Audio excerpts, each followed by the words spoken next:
All right, listen up. This is important. Very, very important. Because we're talking about winning. We're talking about not being a loser. We're talking about getting off the couch and actually doing something tremendous, something great. Look at me. People talk. They always talk. They criticize. They lie. The fake news media, they are the worst. Total dishonesty. Sad. They attack constantly. They try to tear down everything you build. Everything. They hate success. They hate people who win. But I don't stop. I never stop. I never quit. And you know why? Because quitting is for losers. Plain and simple. If you quit, you are a loser. And you are not a loser. Not if you're watching this.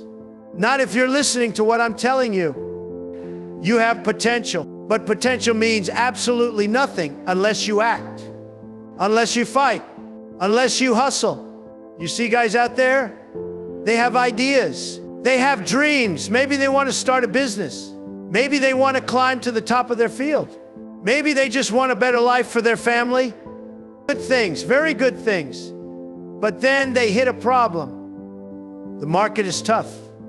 Someone says no. They lose a little money. Their first attempt doesn't work perfectly. And you know what happens?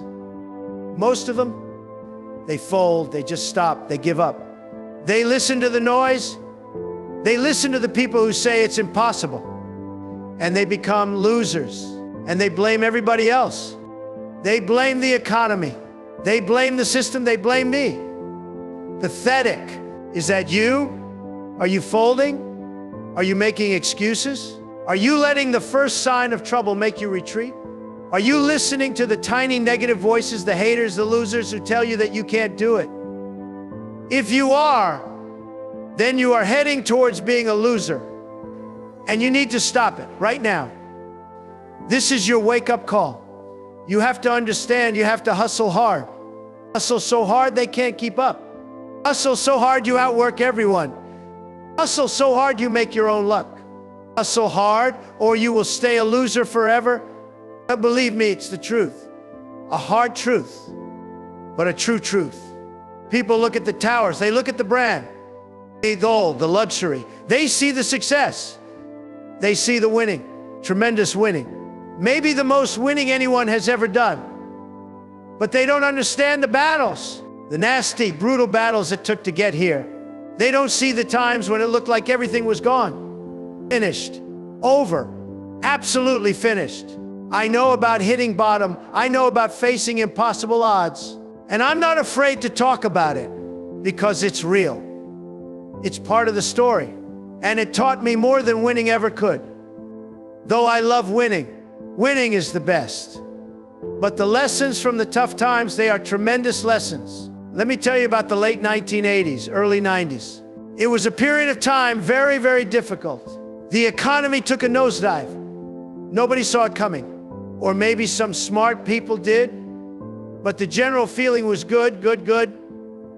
Then bam, it hit hard like a punch you don't see coming. I had built big. You know I built big. The best buildings, the best locations, tremendous projects, casinos, very successful casinos, hotels, everything. And I used leverage, good leverage, but lots of it. Millions. People talk about $1 million like it's a lot of money. $1 billion is $1,000 million. I owed, at one point, personally or guaranteeing, around $9 billion. I think of that number. Just think about it. $9 billion. It was a number so big, it was almost meaningless. It was bigger than anything. Bigger than almost anybody on earth had ever owed. And suddenly everything stopped. The market for luxury real estate, the value of assets, everything dropped. The cash flow stopped. And the banks, they were suddenly very, very tough. I mean, even they had lent the money, big money, based on values that were no longer there. And they panicked. They wanted their money back. Now, I had deals with many banks, big banks, small banks, foreign banks. You name it, they were all calling every single day. Non-stop calls, demands, threats, lawyers, meetings, endless meetings, pressure. Even unbelievable pressure. The kind of pressure that can crush a person. make them lose their mind. They were circling. They were vultures. They saw blood in the water. They wanted to take it all. The buildings, the assets, and yes, the name. The Trump name. They wanted to destroy it. And the media, the fake news media, they were ecstatic. They were celebrating. They wrote stories every single day about how I was finished. Trump is bankrupt. The empire is collapsing. He's over. They put my picture on the front page saying I was finished. Bankrupt. They were happy about it. They rooted for my failure. They hated that I had become so successful, so famous, so strong. They wanted me to disappear. These are bad people, very bad, total losers who couldn't build anything themselves. So they wanted to see a builder fail. It was a dark time, a very dark time. Walking into a meeting with bankers, knowing you owed them billions, knowing they had the power to take everything, it's a feeling most people will never experience. The weight of it, the feeling of being hunted. Every decision was critical. Every word mattered. There was no room for error, zero room. Most people, I'm telling you, 99% of people faced with that kind of debt, that kind of hostile pressure from banks, that kind of relentless attack from the media and the jealous competitors, they would have surrendered. They would have filed for personal bankruptcy, let the banks take everything, and just disappeared from public life. Moved somewhere quiet. Given up on everything they had built. Thrown in the towel. Accepted defeat. Become another statistic. Become a loser. But that wasn't an option for me, not even for a second. Something deep inside said, no, absolutely not.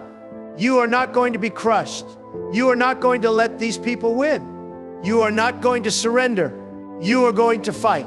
You are going to fight harder, smarter, and more ruthlessly than you have ever fought in your life. That was the mindset shift, the critical turning point. It wasn't planned. It was a gut reaction. A refusal to accept the narrative of failure that everyone else was writing. It was looking at the impossible situation and saying, okay, this is bad, very bad. But I am stronger than this. I am smarter than them. I will find a way. You have to develop that refusal to quit, that absolute determination. When you are at your lowest point, when the whole world seems to be against you, when the pressure feels unbearable, that is the moment you find out what you are truly made of. Are you tough or are you weak? Are you a winner waiting to happen, or are you just another person who gives up? You have to silence the negative voices. Not just the haters outside, but the doubt inside. That little voice that says, it's too hard. You can't do it. You should just give up. You have to tell that voice to shut up. Get out. You have to believe in yourself with total conviction. More than your parents believe in you. More than your best friend. More than anyone. Much, much more. Because there will be times when nobody else believes. Nobody. You cannot be a softie.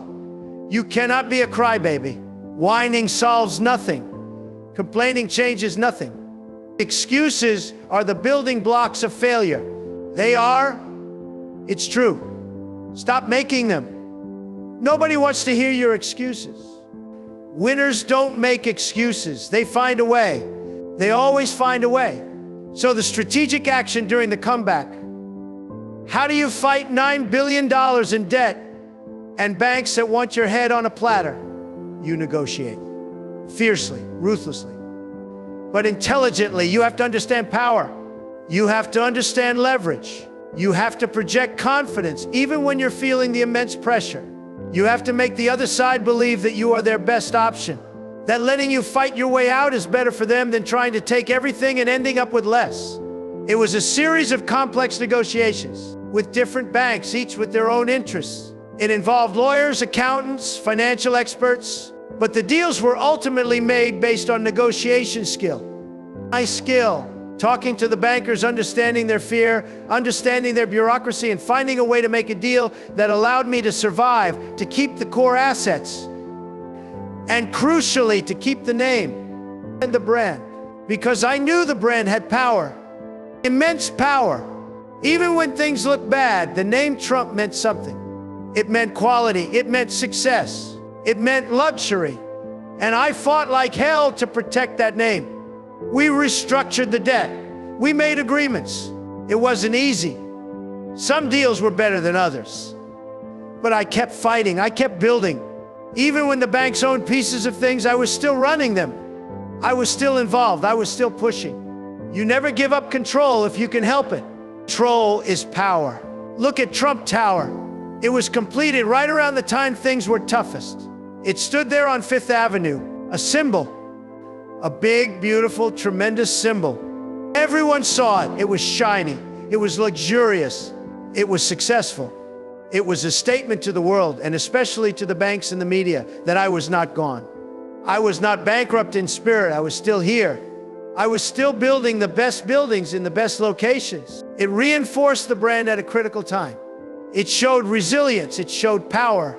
People wanted to live there. People wanted to shop there. They wanted to be associated with that kind of success. It wasn't just a building, it was a comeback monument. Then The Apprentice, they came to me. Mark Burnett, a smart guy, he had an idea for a business reality show. And he knew the power of the name.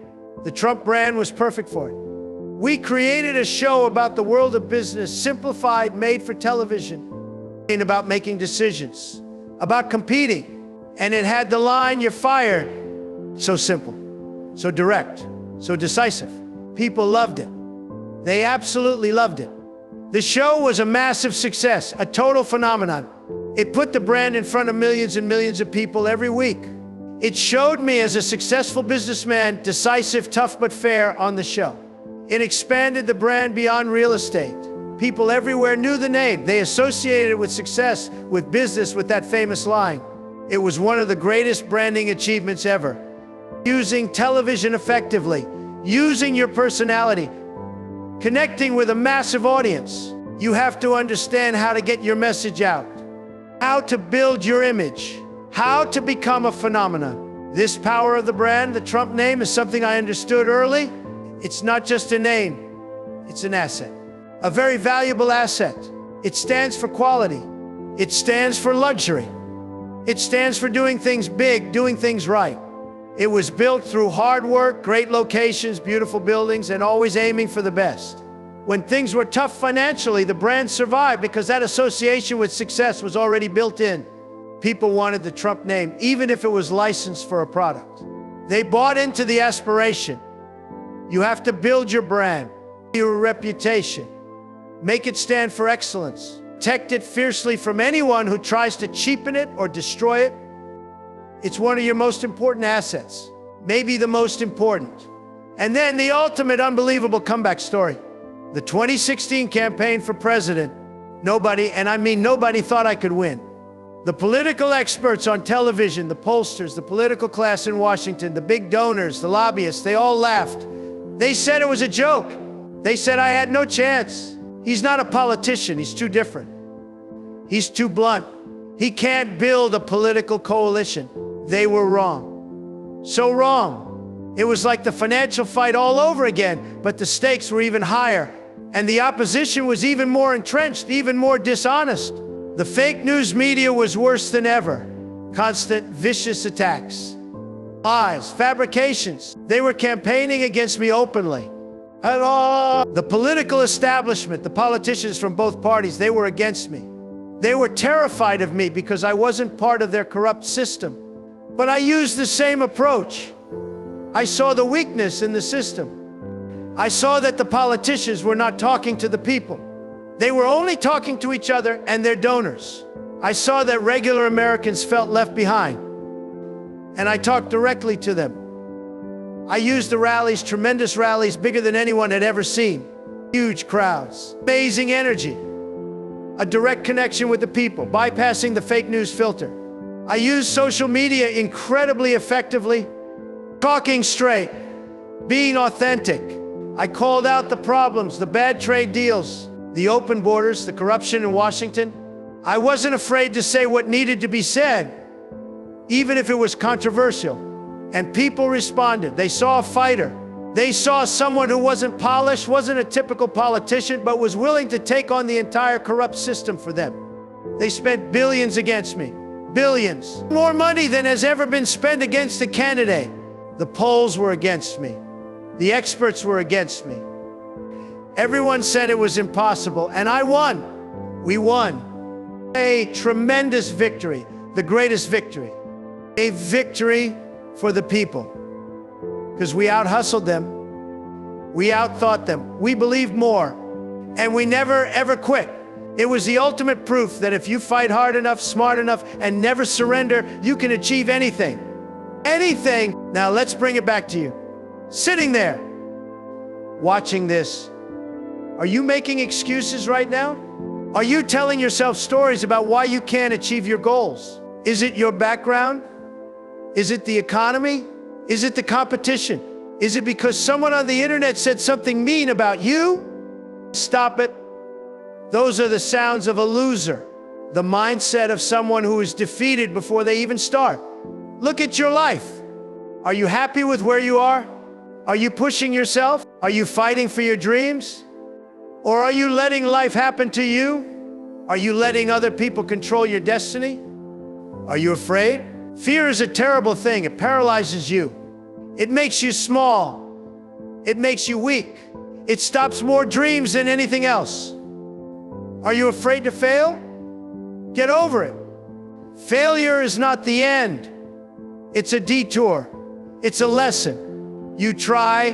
Maybe it doesn't work perfectly. You learn, you adjust, and you come back stronger. The only real failure is not trying at all, or trying a little bit and then giving up. That's the only real failure. Are you lazy? Be honest. Are you spending hours watching nonsense, scrolling through garbage on your phone instead of working on your goals? Are you waiting for someone to give you permission or give you a handout? It's not coming. You have to work harder than you think you can, harder than seems possible. That's the hustle. That's the price of winning. You have potential, tremendous potential. Maybe you don't even know how much potential, but it means nothing if you don't unlock it, if you don't put in the work, if you don't take the risks, if you don't fight. Stop listening to the losers, folks. You know the type. They tell you it can't be done. Why? Because they couldn't do it. They failed. They quit. And now they want you to fail too. Misery loves company. Very sad. Don't join their pathetic little club. Surround yourself with winners. People who think big. People who get things done. And if you can't find them, stand alone and win anyway. I've done it. Believe me, you have to trust your gut. It's powerful. It's usually right. All these so-called experts, they love to talk, but they don't get results. You can. Believe in yourself. Bet on yourself. That's how you win. That's how we win. Tremendous things happen when you do. It's time for a serious wake-up call. A harsh dose of reality. Nobody is going to build your dream for you. Nobody is going to give you success. You have to earn it. Through sweat, through smarts, through relentless effort, and through never, ever quitting. Are you going to be defined by your excuses or by your results? Are you going to be a winner or are you going to stay a loser? The choice is yours. And you have to make that choice right now. Not tomorrow, not next week. Right now. Decide that you are going to fight. Decide that you are going to push. Decide that you are going to hustle harder than anyone you know. Decide that you are going to win. Never quit. No matter the odds, no matter the pressure, no matter the attacks, get up. Every single time you get knocked down. And keep moving forward, keep building, keep fighting, keep believing. Build your brand, make it strong, make it mean success. Protect it, make it the best. Take calculated risks. Be bold. Don't be afraid to stand out. You have to be different to be number one. You can't be the same as everyone else. Learn to negotiate, learn to deal, understand leverage. Be tough, but be smart. Dominate your field, dominate your market. Don't settle for being average. Don't settle for being good. Be the best. Be the number one. Leave your mark. Build something lasting. Create a legacy of winning, of overcoming, and of achieving greatness. Don't let your potential go to waste. And unleash it. Show the world what you are capable of. Hustle hard. Believe in yourself with unstoppable faith. Never, ever, ever quit. That is the path. It's not easy, but it's the only path to real winning, to real success. You have the power inside you. You just need to turn it on and keep it on. High energy, full power, no excuses. Stop thinking, stop watching, start doing. And now, what action will you take today? Make it count. Go out there, fight for what is yours. Fight for your dreams and go win. Big league for yourself, for your family. Go win. Believe me, you can win. Now go do it.